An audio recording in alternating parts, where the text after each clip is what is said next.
Nelson, and I'm one of your 4 co-worship leaders today, along with Sam Allen, Cindy Milford, who is milling around, and Jan Murner Howard. Welcome to the First Unitarian Universalist Church of Stockton.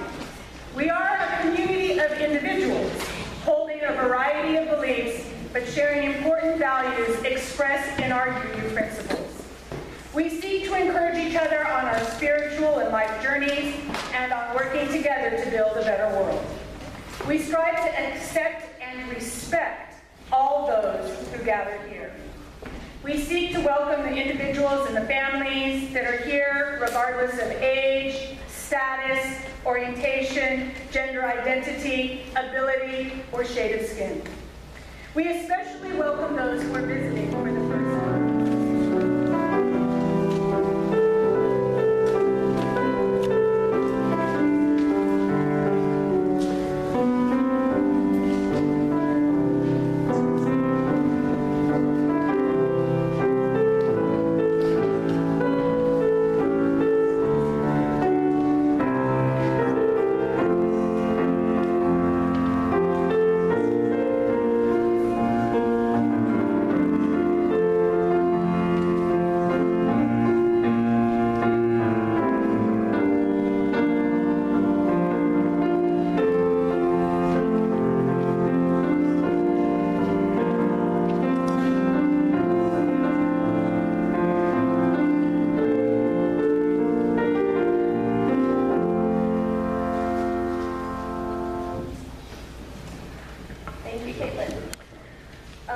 Hi, I'm Sam. I'm one of the co-worship associates, and now I'll read our opening words.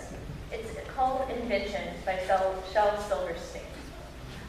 I've done it. I've done it. Guess what I've done? I've invented the light that plugs into the sun.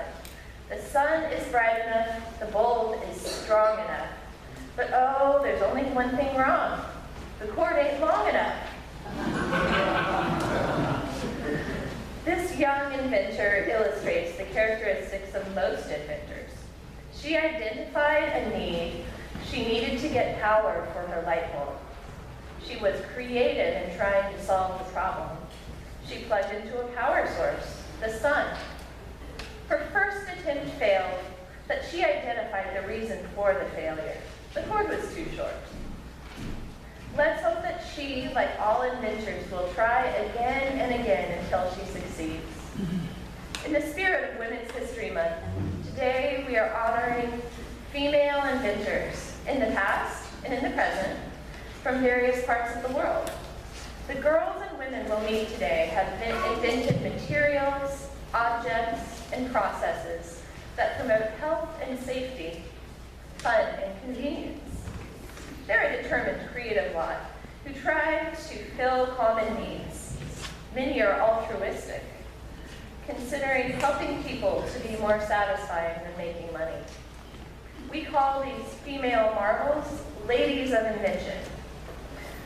Now I invite David Carpenter, Adele O'Neill, and their grandson, Tenzing Sherpa, to come forward and light our chalice as we all read together the chalice lighting words in our order of service.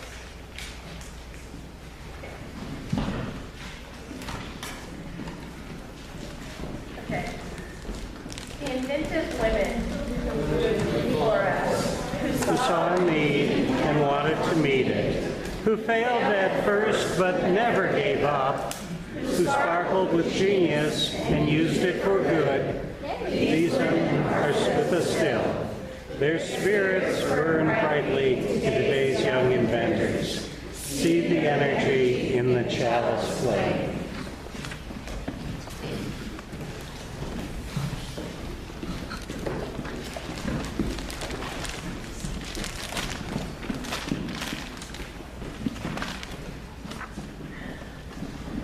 So a trait that's shared by ladies of invention is their determination. They didn't give up. They sought answers. They sought a better way. They sought truth. Think of this as we sing our opening hymn, O Star of Truth, page 293 in your black or gray hymnal. After the hymn, greet your neighbors. Please stand as you are able.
always fun to watch that. You guys socialize. Okay, so now we'll read our words of affirmation that are in our order of service. We have lots of children here today, and I'll read with them. Adults, you are on your own. Okay. We believe in love. Love is the only doctrine of this church. We believe in truth. The quest for truth is our sacrament. We believe in helping others. And service is our prayer. We believe in the sacredness of life. To dwell together in peace, seek knowledge in freedom, serve humanity in fellowship, and cherish the earth and its creatures. This do we covenant, each with the other.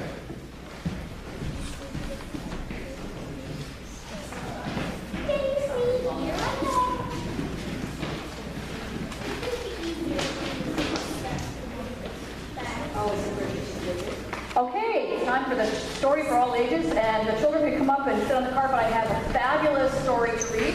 I'm so excited that I get to read out loud.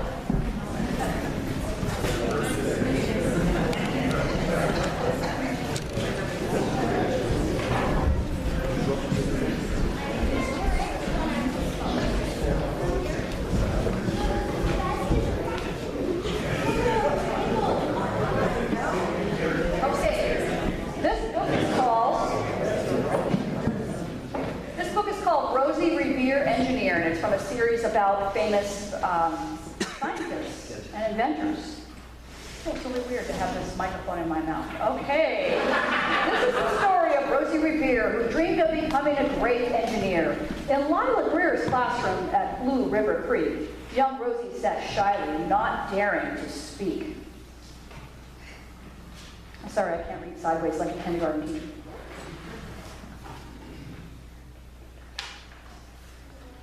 But when no one saw her, she peeked in the trash for treasures to add to her engineer's stash.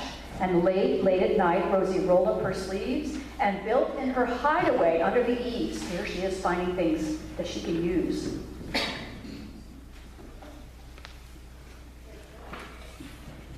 Alone in her attic, the moon high above, dear Rosie made gadgets and gizmos she loved. And when she grew sleepy, she hid her machines far under the bed where they'd never be seen.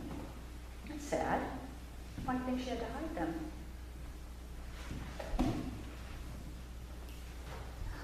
When Rosie was young, she had not been so shy. She worked with her hair swooping over one eye and made fine inventions for uncles and aunts, a hot dog dispenser and helium pants. Check out the helium pants. The uncle she loved most was Zookeeper Fred. She made him a hat to keep snakes off his head. From parts of a fan and some cheddar cheese spray, because everyone knows that keeps pythons away. A new use for Cheese Whiz, right?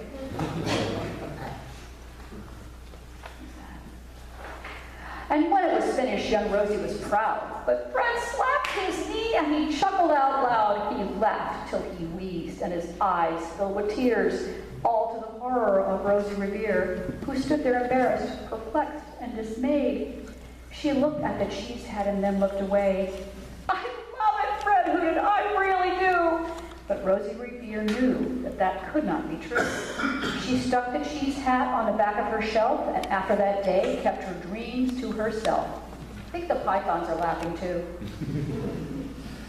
Don't you think so? They look like they're laughing. Because they probably like the Cheese Whiz. And that's how it went until one autumn day, her oldest relation showed up for a stay. You have to see her, she's so cool. This is her oldest relation.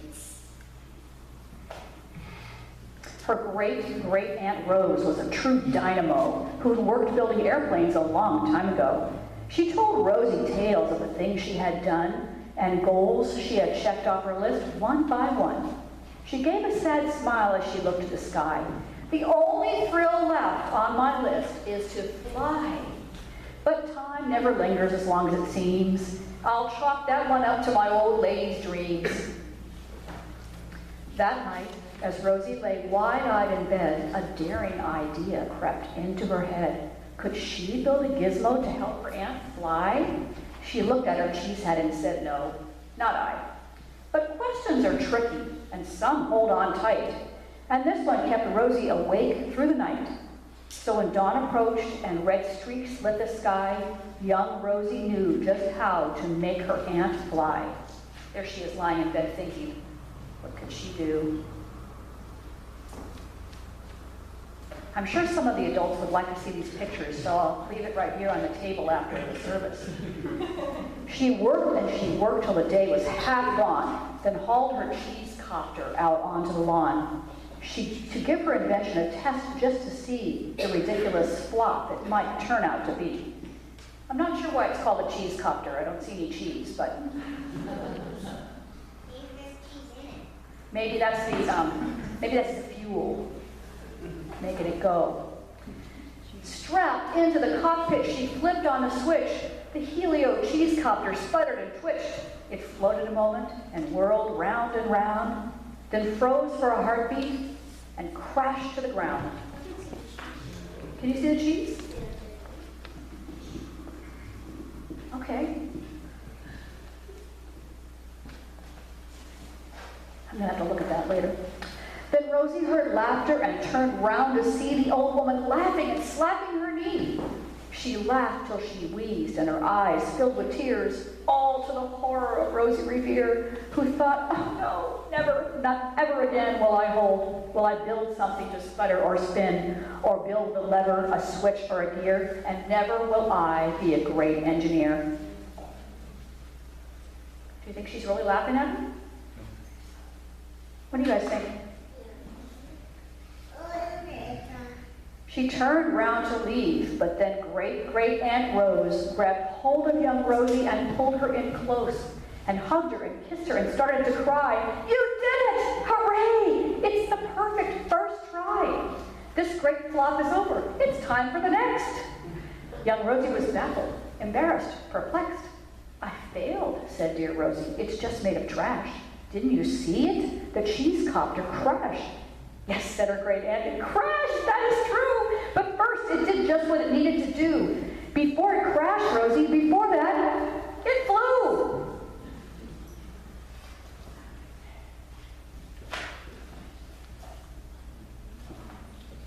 Your brilliant first flop was a raging success. Come on, let's get busy and go on to the next. She handed a notebook to Rosie Revere, who smiled at her aunt as it all became clear. Life might have its failures, but this was not it. The only true failure can come if you quit.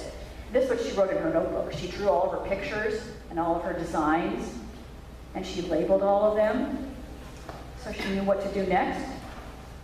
They worked till the sun sneaked away to its bed. Aunt Rose tied her headscarf around Rosie's head and sent her to sleep with a smile ear to ear to dream the bold dreams of a great engineer.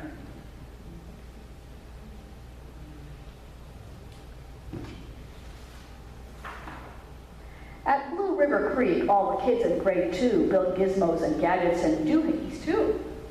With each perfect failure, they all stand and cheer. But none quite as proudly as Rosie Revere. She made a big change at that school, didn't she? She ended up not being the only one building out of trash. Everybody else had the same idea and worked with her. And that's the end of the fantastic story. So what did her grandmother, her great-great-grandmother focus on, her great-great-aunt? What did she focus on? Failure or success? She focused on success, or failures that might lead to success, because you have to have a lot of failures before you can get success, right? That's what she's saying. So when you make a failure, what do you learn from it? What to do differently next time? Isn't that great? All right, thank you for listening. Listen, you're going to get some directions here. The kids that are doing presentations can't go out into the cottage. Thank you. He is now our co-worship director. That's perfect. Yeah, so the kids who are going to go with Michaela, the ones who are not in the program, would you please get in line, and we're going to sing you to your classroom, everybody. Let's all sing. The kids, yeah, it's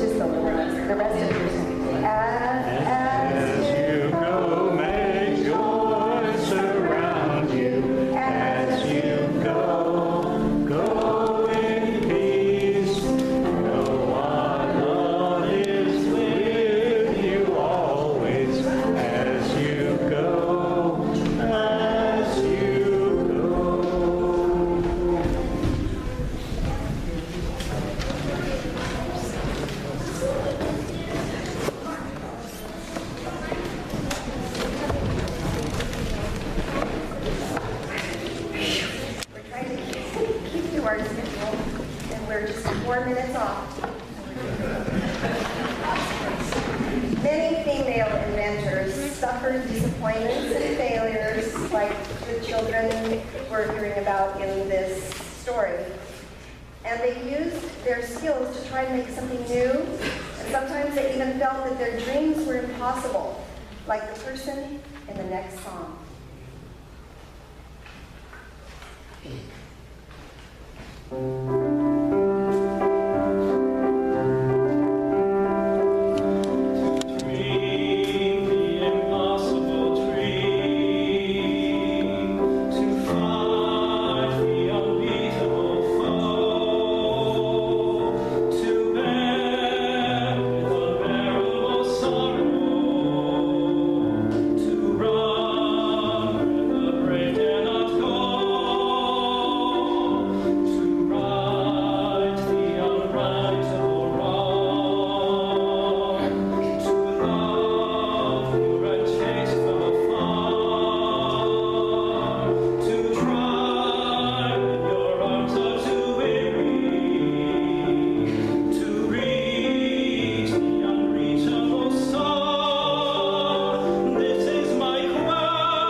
We're going to do a little scenery change here. Ladies of invention were determined to follow their stars, to complete their projects. But they had strikes against them historically, as we can see by checking into the records of the U.S. Patent Office. So first, let's clarify what a patent is. The children had seen that word in some of the research they did about the female inventors. Patents are proof of ownership of an invention, which is kind of property. And only the inventor can apply for a patent for his or her idea. Sometimes a woman's ideas were stolen, and someone else tried to get the credit for the patent. And they would get fame and money from it, and that's why it was stolen. That happened to a few of the female inventors you'll be hearing about today. The United States has been grabbing patents since 1790, over 225 years ago. And since then, 5.5 million patents have been granted, but only about 5% included the name of a woman. Now studies show, and we all know, that girls and women are every bit as bright as boys and men, right? They have, thank you, David. They have lots of ideas that would make their daily lives better. And so why in the past haven't they been recognized for their inventions? Well, first, remember I said that an invention is a kind of property. Women were not allowed equal rights of property ownership. Only men could own property, like a farm or a house or a horse, or an idea of how to make something. So many women patented their inventions under their husbands' or their fathers' or their brothers' names. Also in the past, girls were often prevented from receiving the higher education in science and math necessary for inventing. Give them the tools of an inventor. And they weren't encouraged to build or repair or work with machinery They were expected to take care of home and family. Well, today, things are looking up for female inventors. Women can own property so they can apply for patents in their own names. In school, girls are encouraged to take the STEM subjects, science, technology, engineering, and math, which will give them the tools needed by inventors. And girls are encouraged to explore what used to be activities mainly for boys, like sports and working with tools and machines. They also know that it's okay to combine a professional life with a personal and home life. Now, hundreds of thousands of women apply for and receive patents every year. About 20% of current inventors in recent, like the last year or two, are female. And that number should quickly rise. It is predicted to 50% over the next generation. And that means by the time the children in our congregation, their children, they have children of their own. The young female inventors of today, which you will be hearing about from some of the kids, are standing on the shoulders of the women inventors of the past who faced and overcame barriers to put their ideas into use. Now, some of our congregation's families will introduce us to these ladies of invention. And I'm going to call your names, the family's name. I didn't know that some of the members of the families were going to be here, so I didn't put everybody in the program, but you can see the list of inventors and the families who are talking about them. And we will encourage all the family members to come up and help. First, I invite the Bloom family, represented by Alfred and Avery, and also Gabriel is going to help. And they're going to talk about two female inventors.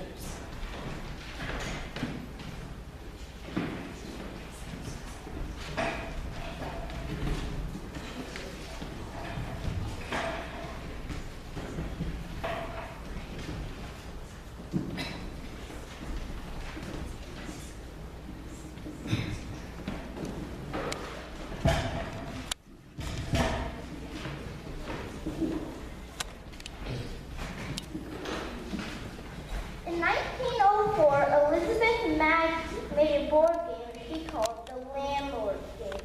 It was critical of how the rich took advantage of the poor, unchecked capitalism. Her idea was stolen by a man 30 years later, and he sold it to a big game company, Parker Brothers. Eventually, the company paid Elizabeth just $500 of her game, which is now called Monopoly, one of the most famous board games of all time. In 1843, Nancy Johnson designed the first hand-cranked ice cream freezer. Before her invention, only the rich could afford ice cream, since stirring the liquid mixture by the hand took many hours of paid labor. Nancy's invention allowed more families to take ice cream, although we now have electric ice cream makers. Her patent design is still used to making hand-cranked machines. There it is. And you guys, let's put it on the table.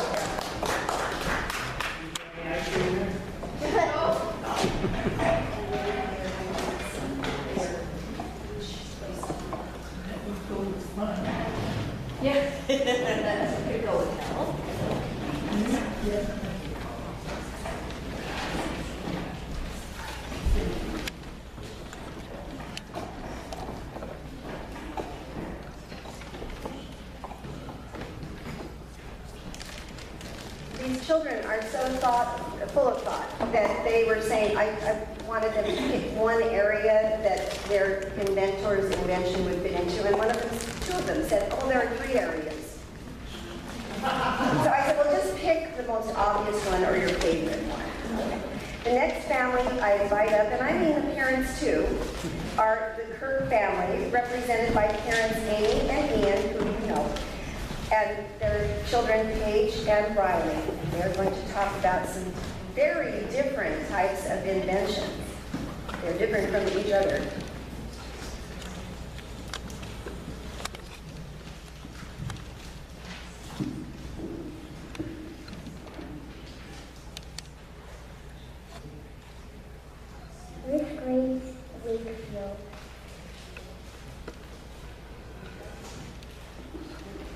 Ruth Graves Wakefield, born in 1903 and she died in 1977.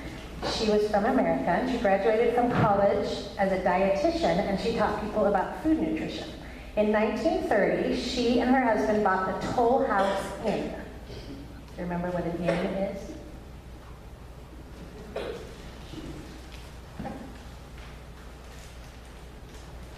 A little hotel. She was a great cook and made especially delicious desserts. One day she decided to try something new. She took an ice pick to a block of chocolate and added the chocolate bits to her cookie dough. The chocolate chip cookie was born. In her cookbook, she included the recipe for her Toll House chocolate crunch cookies. They were so popular that the chocolate company Nestle bought the rights to her recipe and began to make semi-sweet chocolate chips just for her cookies. Her recipe was on every bag, and it's still on the back of that bag. Nestle paid her for her recipe. Do you remember how much they paid her? $1. $1 and a lifetime supply of chocolate. That is on the table.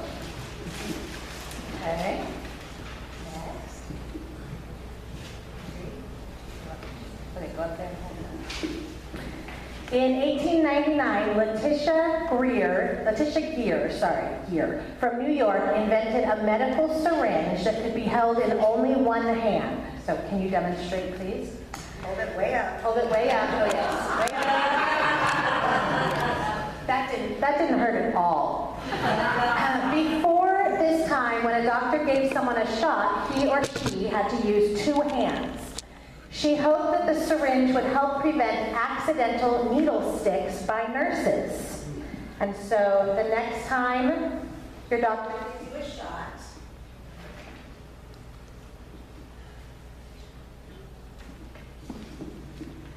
thank Letitia the next time your doctor gives you a shot.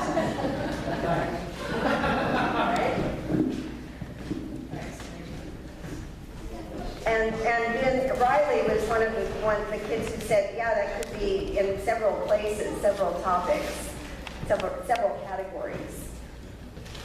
Probably not fun, though.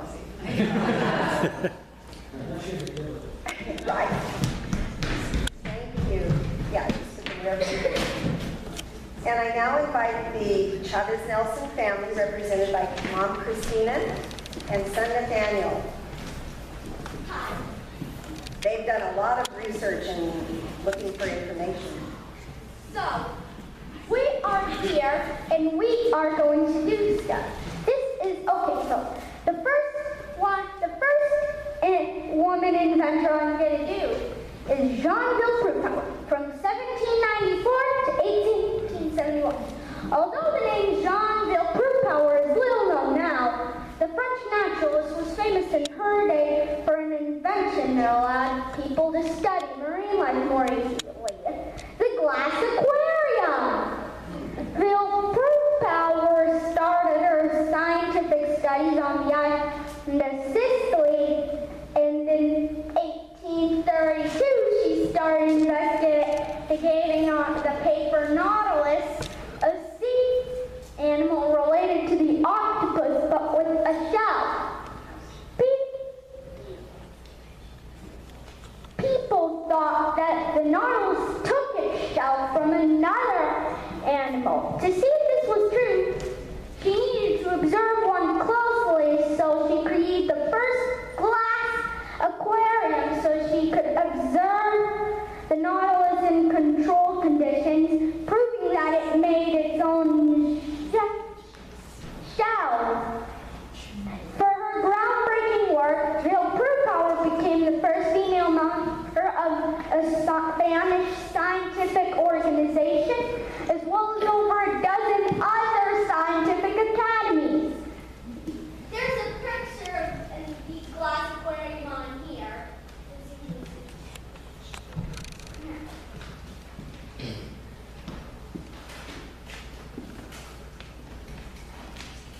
As you can tell, Nathaniel really gets into things. Next one is Stephanie Collette from 1923 to 2014. Chemist Stephanie Collette school, Woolette was working on an alternative for steel and rail car tires when she developed a fiber credited with saving thousands of lives. Kevlar, born near Pittsburgh, Pennsylvania, to Polish immigrants. Woolette originally planned to become a doctor, but after accepting a research position with DuPont Company in 1946, to save up for medical school, she discovered a passion for chemistry research that led to a 40-year career. She invented Kevlar in 1964 was an experiment with turning a solid polymer into a liquid. Didn't work as planned. While her co-workers considered the experiment a failure, Woolette took a closer look and discovered that the fibers within the liquid were 5 times stronger than steel. Kevlar has since been used for everything from boots for firefighters to spacecraft parts, but it's most famous for its use in bulletproof body armor. Since Kevlar vests were introduced in the 1970s, at least 3,000 police officers' lives have been saved, as well as those of countless soldiers and civilians in combat zones. In fact, on the same day that Woolette died, DuPont announced the sale of the 1 millionth protective vest using her invention. I'm wearing a Kevlar vest right now, as you can see. Yeah. Now, what we do? Yes, and we're going to, we'll move these things into the coffee hour too, so people can take a better look while they're drinking coffee and eating some goodies. And you know, what we really are impressed with, Daniel, you made a point of it, was when the other chemists gave up and said, oh, it's a failure, the experiment is a failure, what did she do? She took a Closer look and discovered that the fibers were so strong and could be used in the way that you explained. Thank you very much.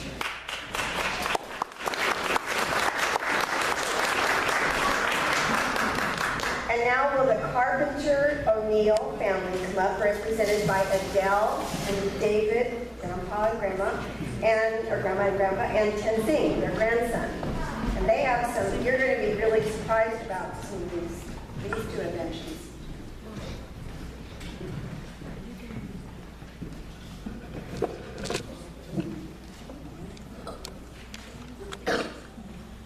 Margaret E. Knight, 1838 to 1914. Margaret Knight was born in York, Maine, almost 180 years ago.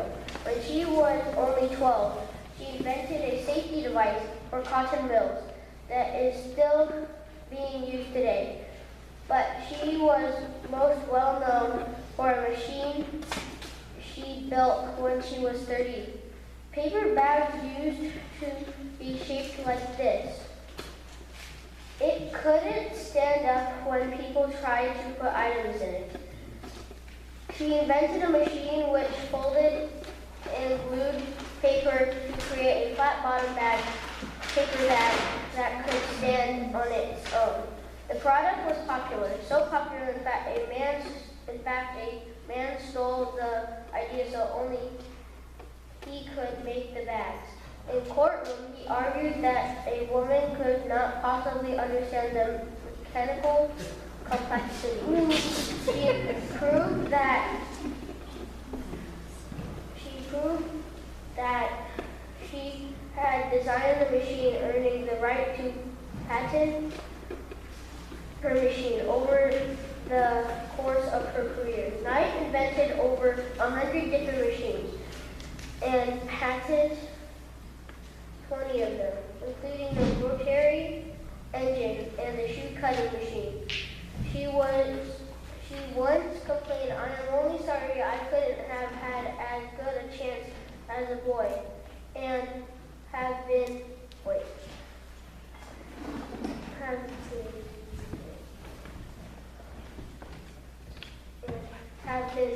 to my trade regularly." She is a inventor. But if the true test wasn't an invention, is it still staying powered? Then Knight's paperback still uses it as proof of her incredible gifts.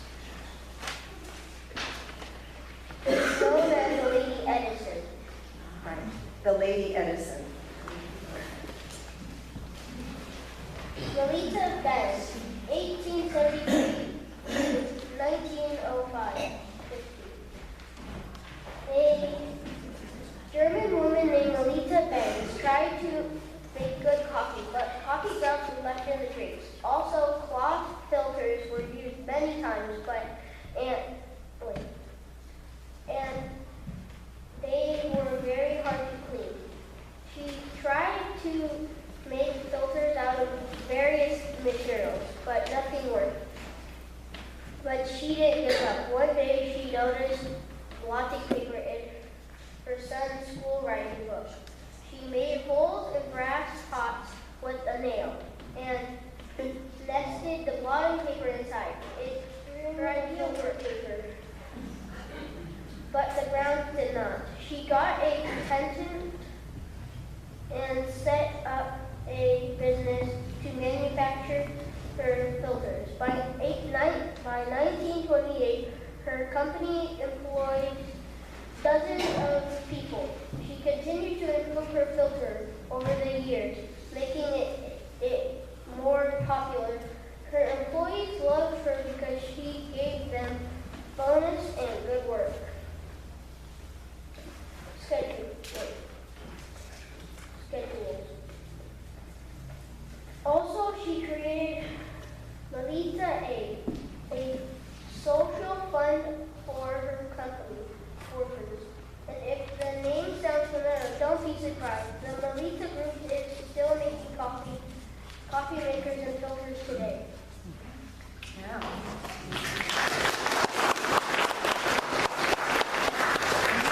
How many of you have a Lolita coffee maker or use the filters? Okay, they started out by being a piece of blotter paper for her son's ink, sopping up her son's ink. She figured out how to make something useful.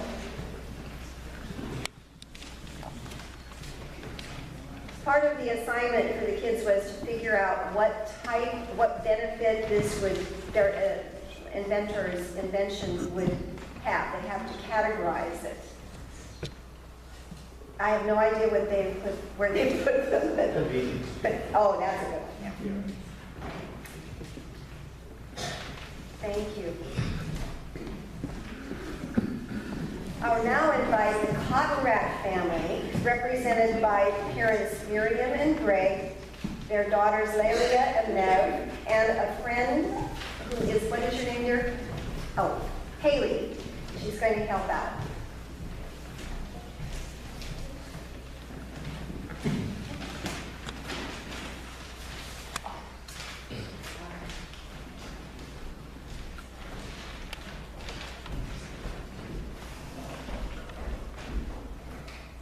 Lily Bourne.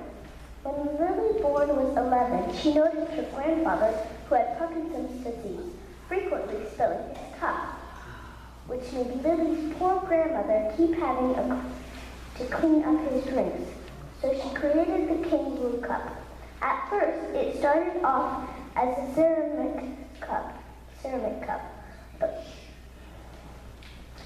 But Lily realized her younger cousin wasn't able to use it for fear of breaking it. Therefore, she decided to make a plastic version. This invention helps young kids and old people because it is convenient, doesn't need it closer because it is elevated and stackable. Lily was born in Chicago and is currently almost 15 years old.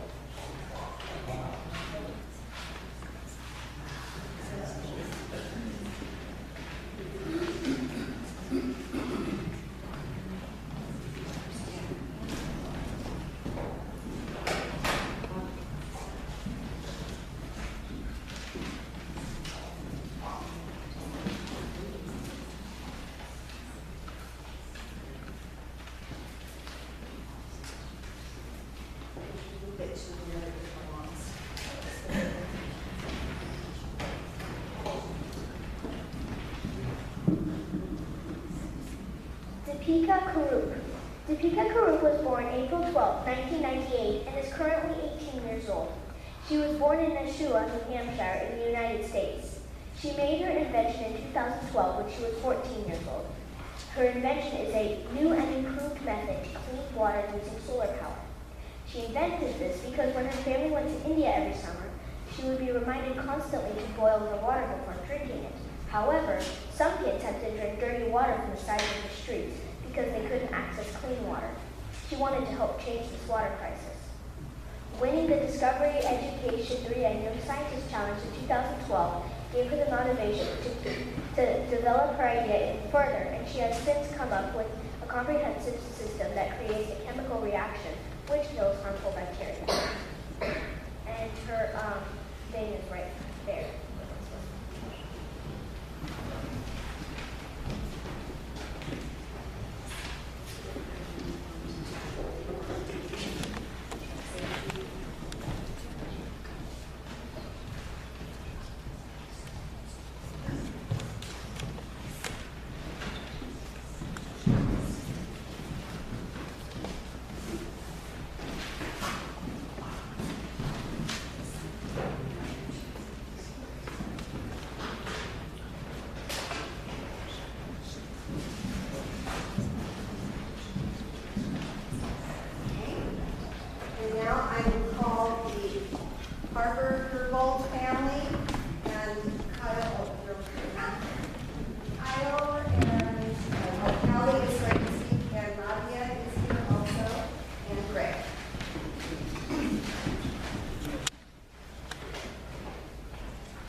When she was 15 years old.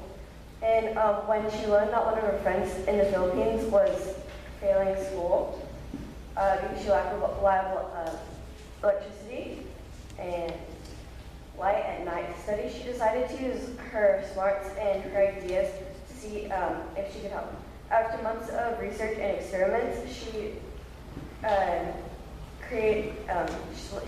it led to her creating the hollow flashlight, which and it's a flashlight that runs off the warmth of someone's hands.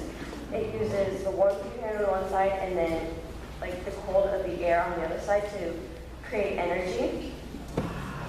And after she won the 2013 Google Science Fair from award for her flashlight, she got straight to work on creating a headlamp to store energy. And, well, it stores built-up energy. And then Anna Stork and Andrea Shrestha, they were graduates of the Columbia University School of Architecture when the earthquake hit Haiti in 2010. In one of their classes, they were assigned a project to find a way to help with the disaster relief, which led to them, well, after speaking to a relief worker, Stork and Shrestha realized that there was an often forgotten need for a disaster strike, which is light. And the pair decided to create an inflatable, waterproof, and solar-powered light for the Luminate solar light. And they're designed to be packed flat, which is about the size of like an iPhone 6, packed flat. And it can charge in 6 hours to provide light for 16 hours. And there's even a candle to help make carrying easier. And they used a crowdfunding campaign to make their first 1,000 lights. And Luminate became the favorite with outdoor enthusiasts as well. And also in home emergency kits. And they started a Give Light project where one light is donated for every one you buy. And they've also worked on providing light to the Syrian and Nepal refugees. And thanks to these two innovators, more people will have the gift of light during the darkness of the times. And you can also buy these Illuminate solar lights are now available on Amazon in Illuminate single pack, double pack, or 16 pack. Yes. It worked.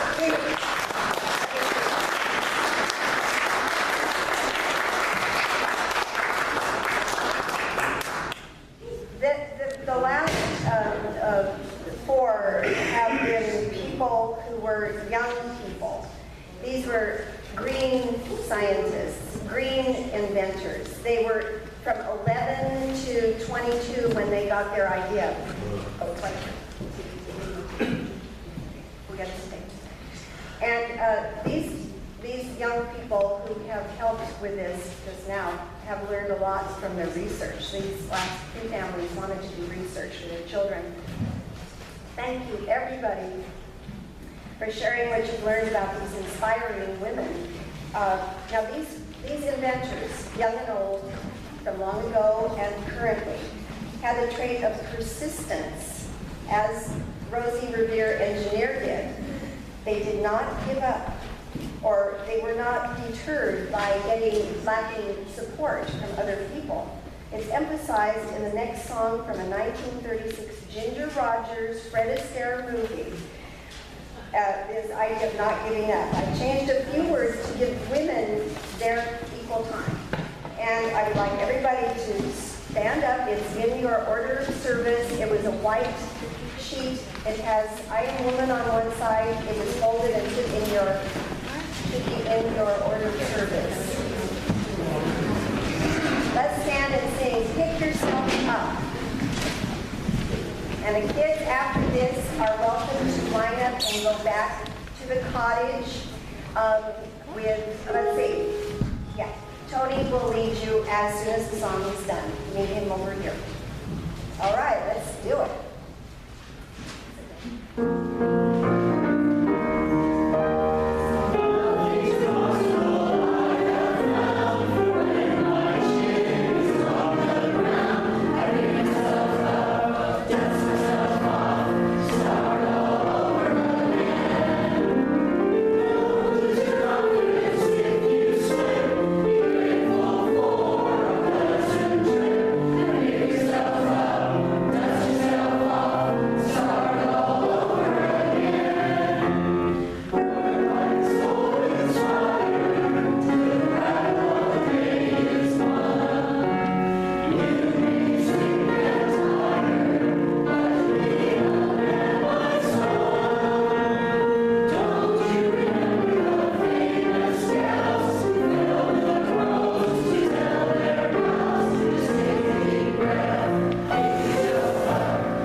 And everybody, we are 4 minutes off, but I know that it's worth having that experience of watching our children do what they did. And it's going to go over, we are doing the adult things now. All right.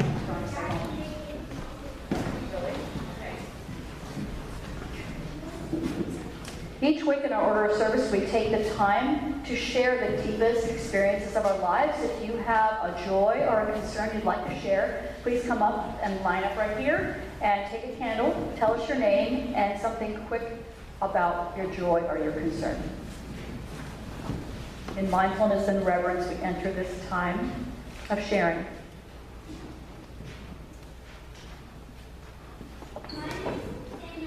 I'm happy because my mom's almost done with her cancer problems. She doesn't have it anymore, but she still has a stomach, but it's almost gone.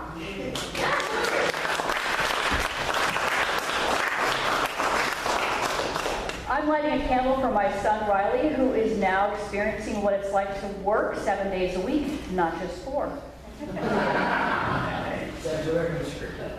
It's a joy. My concern is not getting a pug.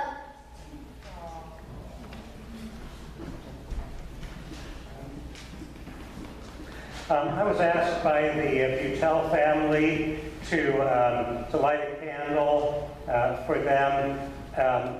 Michelle's oldest son, Alex Jolly, would have had his 24th birthday tomorrow, but he was killed by a drunk driver in a crash July 16th.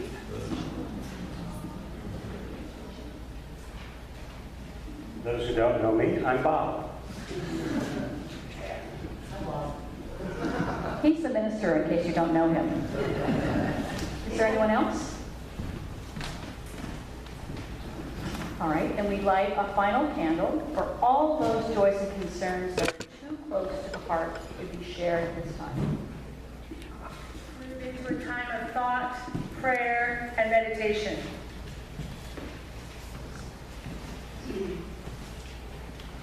Keeping in mind the female inventors we've learned about this morning, let's appreciate the potential for creating something new in all of us in this room. We, like those inventors, receive fragments of holiness, glimpses of eternity, brief moments of insight. Let us gather them up for the precious gifts that they are, and renewed by their grace, move boldly into the unknown. Consider these words in silent meditation.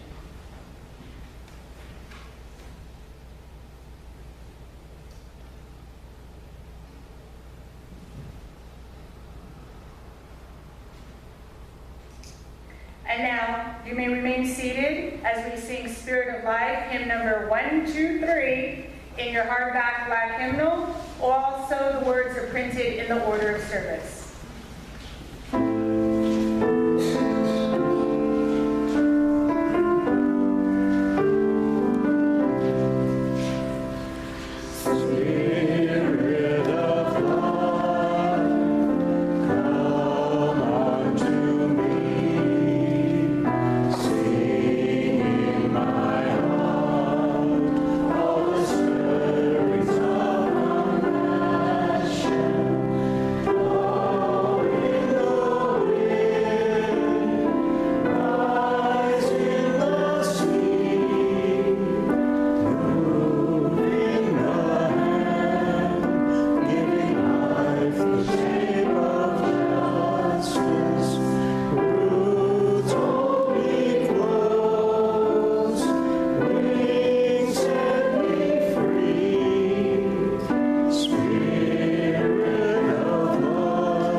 thank you for these gifts and offerings, and especially the incredible music.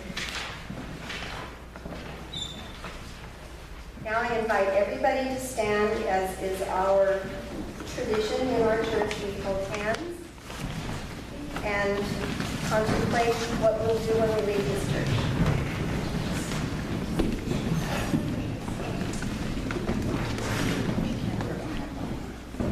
We are grateful for the females, young and old, from then and now, who have invented ways and things to make life better for all of us.